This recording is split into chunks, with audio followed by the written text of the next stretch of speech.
mais perguntam aqui, entre as nossas notas mais lidas, os próximos passos em relação ao Bolsonaro. Ele pode ser preso? Há pouco Josias e Tales falavam aí que acreditam nessa possibilidade, se é que ela venha a acontecer, apenas no próximo ano, né?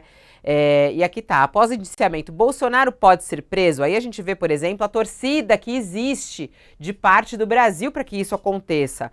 E até de políticos, como André Janones, que fala: a prisão de Bolsonaro pode acontecer a qualquer momento com esse indiciamento. E aí eu jogo a pergunta para você, professor Mairovitch. A prisão de Bolsonaro pode acontecer a qualquer momento por causa desse indiciamento? Quais são as chances de ele ser preso por causa das joias? Bom, a resposta técnica precisa e vamos separar joias da vacina. Joias, tá? Primeira coisa, ele está indiciado, ele está com uma imputação, uma, aspas, acusação, que tem o nome técnico de imputação, de revelação de crimes formalizada. Ele já sabe do que concluiu o delegado, embora o procurador, o Ministério Público, possa ter outro entendimento, mas ali está a imputação e ele pode até impetrar um mandado de segurança, perdão, um habeas corpus se achar que não tem justa causa. Mas ali está a imputação. Se vier uma prisão preventiva agora, significa antecipação de condenação com base no quê? Num relatório, numa imputação da polícia. É absolutamente ilegal isso. Ilegal. Agora, vamos imaginar caso das joias, que o Bolsonaro comece a intimidar testemunhas. Veja, a necessidade de uma cautela, as testemunhas estão intimidadas. Sim, a necessidade, então, se decreta uma prisão preventiva. A base é a necessidade. Até aqui, no caso das joias, não há necessidade. Com relação à vacinação, o que nós assistimos, até discutimos ontem e houve divergência aqui entre nós. O quê? O Josias até lembrou do que se pensa a respeito. Eu mantive uma posição diferente.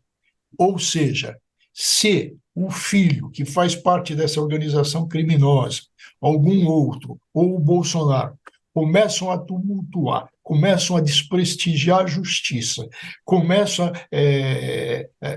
eles chamaram isso de porcaria, se não me engano, dizer, isso é uma porcaria, começa com histórias irreais para o quê?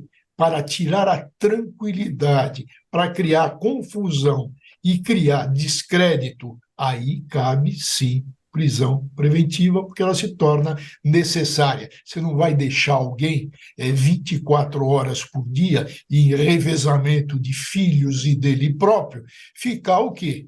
Ficar atacando o Estado democrático de direito, atacando as instituições, criando tumulto e mostrando o quê? Que os órgãos do Estado não têm credibilidade. Aí sim torna-se necessária a prisão, como até nós colocamos ontem e discutimos isso. Ontem Agora, professor falava. Walter, tem o senhor que conhece o rito como juiz, sabe como é que essas coisas funcionam, supondo que o procurador Gonê apresente a denúncia em algum momento nesse ano e que o Supremo recepcione essa denúncia, converta a denúncia em ação penal e o Bolsonaro vai ao banco dos réus. Aí começa uma nova fase, né?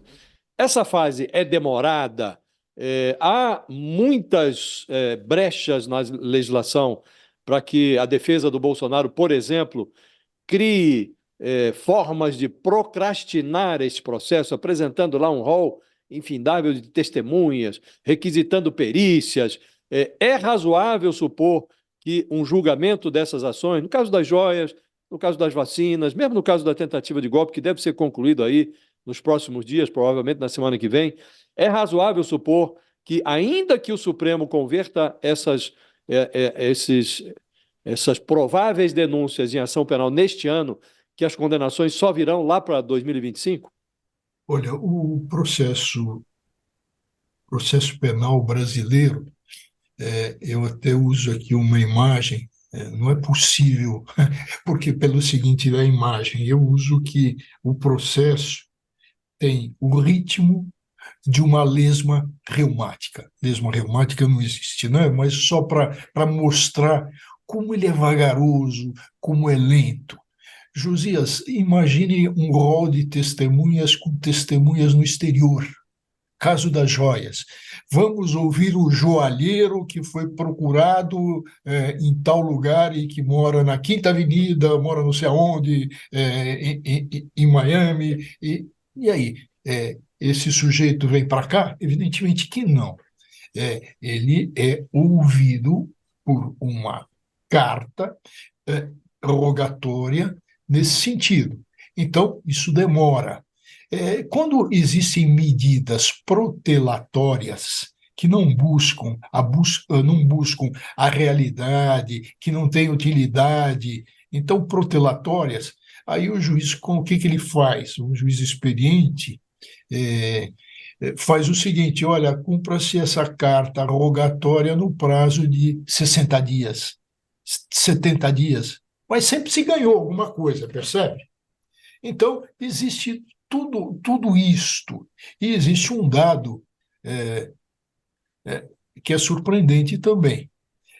Por acaso, o Supremo Tribunal Federal, você falou e lembrou bem, Josias, que agora vamos abrir a instrução, o devido processo, o contraditório, a ouvida, os debates, a coleta das provas.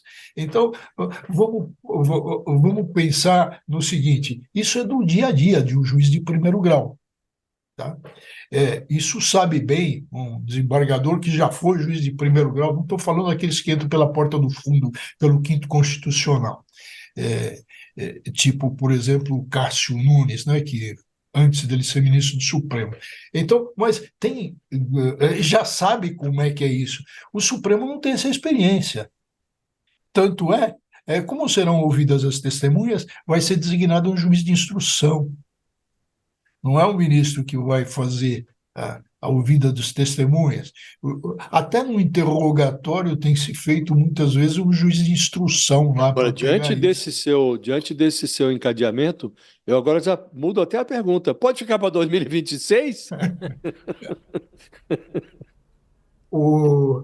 Para quem sabe desse ritmo lento, reumático, tem uma vantagem, qual seja, nós já eliminamos graus de jurisdição. Tá? Nós estamos aqui num foro privilegiado, isso se vai discutir, hein, se essa questão, se existe foro privilegiado do Bolsonaro depois dele sair, deixar o mandato, mas isso é outra coisa. Vamos só pensar em termos de demora. Uma outra questão fundamental: o Brasil é subscritor de vários tratados internacionais, tem as recomendações não só das Nações Unidas, mas também em âmbito da OEA. Condenação em único juízo, em única instância, viola os direitos humanos, viola os direitos individuais. Percebe que tem vou usar uma expressão forte, um montão, uma montanha de coisas que vão acontecendo sempre para atrasar o processo. Isso, evidentemente, é sempre dito em um razoável advogado, eu diria: olha, em nome da ampla defesa. Mas ampla defesa não significa aí o quê? Medidas aí contrárias ao próprio direito, protelatórias.